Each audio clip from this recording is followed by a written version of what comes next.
کلا چې روجا یمانو خایما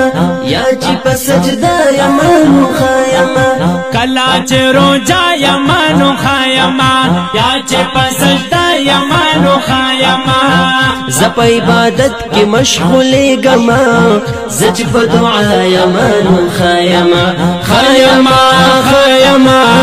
خایما خایما ز چې په روجا یمانو خایما। अस्सलाम वालेकुम जी। आज की जो मेरी वीडियो है ये ख़ास कर पश्तू स्पीकर्स के लिए है। अली ख़ान भाई और उसके साथी मौलाना साहब ने अपनी खूबसूरत आवाज़ में रमज़ानुल मुबारक के हवाले से नज़म रिकॉर्ड किया है।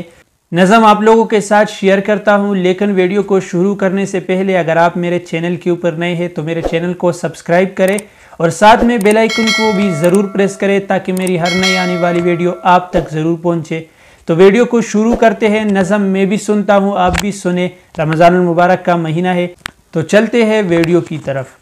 मुबारक रमज़ान मुबारक कला چې روجا یمانو خایما یا چې په سجدا یمانو خایما کلا چې روجا یمانو خایما یا چې په سجدا یمانو خایما ز په عبادت کې مشغولې ګما ز چې په دعا یمانو خایما خایما خایما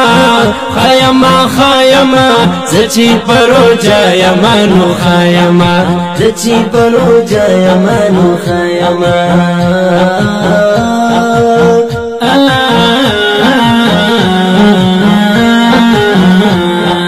ستاسو خار کې ډېر خلک بوزه ګرځي ستاسو خار کې ډېر خلک بوزه ګرځي ستاسو خار کې ډېر خلک بوزه ګرځي ستاسو خار کې ډېر خلک بوزه ګرځي زپک روجا یمانو خایما زپک روجا یمانو خایما زچی پروجا یمانو خایما خایما خایما خایما خایما زچی په دعا یمانو خایما خایما خایما خایما خایما زچی په دعا یمانو خایما خدای د خدایانو دې ساتلې یم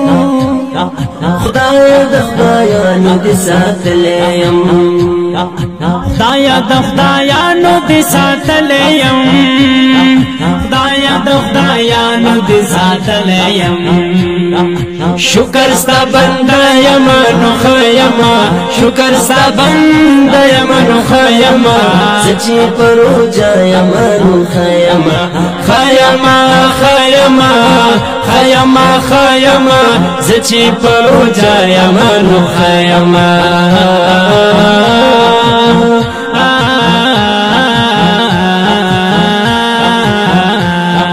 میاشت مغفرت را ترا کړی دا میاشت مغفرت را ترا کړی دا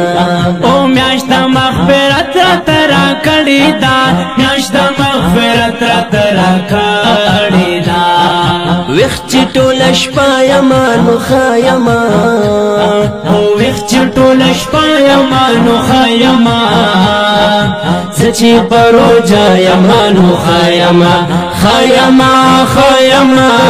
خایما خایما زچی پروجا یمانو خایما خایما خایما زچی په روجا یمانو خایما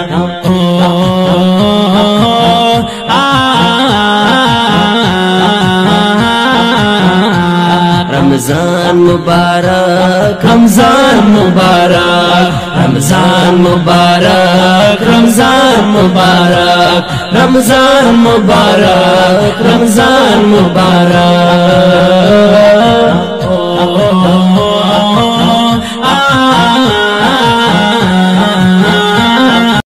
माशाल्लाह बहुत ही खूबसूरत आवाज़ों में नज़म रिकॉर्ड किया है,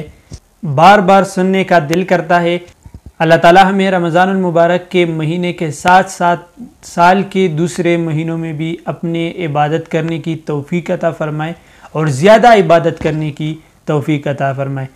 तो चलो इंशाल्लाह मिलेंगे नेक्स्ट वीडियो के अंदर। Thank you so much.